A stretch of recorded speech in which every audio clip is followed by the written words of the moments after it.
Shalom, selamat datang dalam Renungan Harian Rhapsody of Realities Indonesia, edisi 17 Februari 2026. Judul renungan hari ini adalah Hati yang Berdetak dengan Belas Kasih.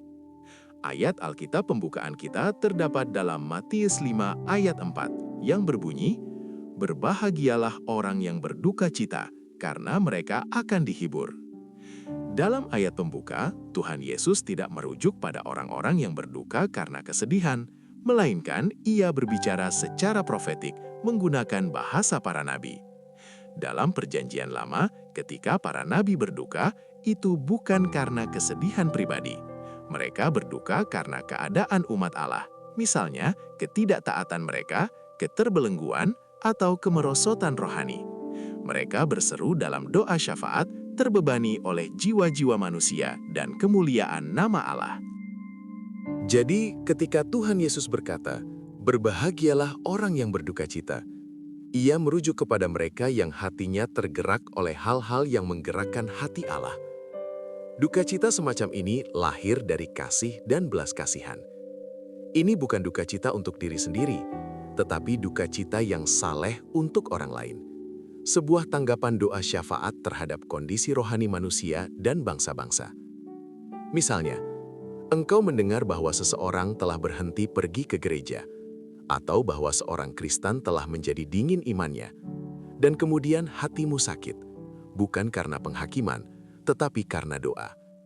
Engkau menangis di hadapan Tuhan, berseru memohon pemulihan mereka. Dan syukur kepada Allah, Tuhan meyakinkan bahwa mereka yang berduka seperti ini, mereka yang menangis dalam doa untuk orang lain, akan dihibur. Penghiburan datang ketika jawaban terwujud, ketika engkau melihat orang itu dipulihkan, ketika engkau melihat hidup mereka berubah dan situasi mereka berbalik. Doa syafaat menggerakkan hati Allah. Ada saat-saat dalam doa ketika kata-kata gagal dan air mata berbicara. Itu adalah bagian dari pergumulan yang mendalam untuk jiwa-jiwa. Ada saat-saat ketika beban begitu berat, sehingga yang dapat engkau keluarkan hanyalah rintihan yang dalam dan air mata syafaat yang melimpah, Roma 8 ayat 26. Dan saat engkau menangis, kuasa Roh Kudus mulai bekerja. Saya telah mengalaminya berkali-kali. Saya memiliki berkas berisi nama-nama orang yang telah saya doakan selama bertahun-tahun. Beberapa di antaranya sekarang adalah pelayan-pelayan Injil dan pemimpin di gereja-gereja. Beberapa memiliki sikap yang buruk, beberapa tidak konsisten, yang lain menghadapi pergumulan dalam bisnis atau iman mereka. Saya menuliskan nama mereka dan mendoakan mereka dengan air mata. Tetapi hari ini, melihat perubahan mereka, saya bersukacita, saya terhibur. Ketika hatimu berdebar-debar dengan belas kasihan kepada orang lain, engkau menyelaraskan diri dengan hati Allah. Doa syafaatmu menjadi saluran penghiburan dan perubahannya di dunia. Jadi biarkan hatimu lembut. Biarkan belas kasihan menggerakkan engkau untuk berdoa. Mari kita bersama-sama berdoa. Ya Bapa, terima kasih karena Engkau telah memberikan hatiku yang berdetak dengan belas kasih-Mu untuk selalu berdoa dengan penuh semangat dan kasih bagi yang tersesat, yang lemah, dan yang menyimpang.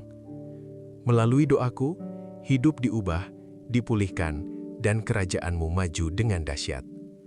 Terima kasih atas penghiburan dan sukacita dari doa yang dijawab. Dalam nama Yesus. Amin. Untuk lebih mendalami dan mengerti renungan kita pada hari ini, baca juga ayat-ayat berikut ini.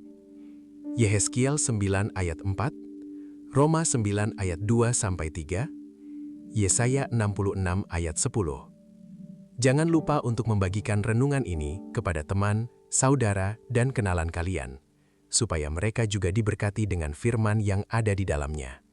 Dan jika Anda belum menerima keselamatan atau belum menerima Kristus secara pribadi dan ingin menikmati kehidupan Kristus dalam dirimu, inilah saatnya bagimu.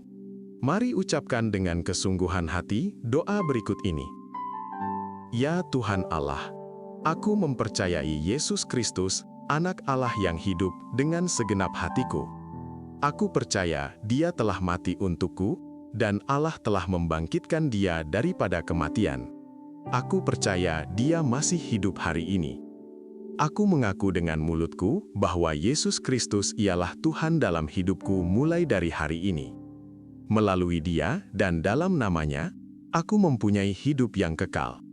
Aku telah dilahirkan kembali. Terima kasih Tuhan, karena menyelamatkan jiwaku. Aku sekarang adalah anak Allah. Haleluya. Amin.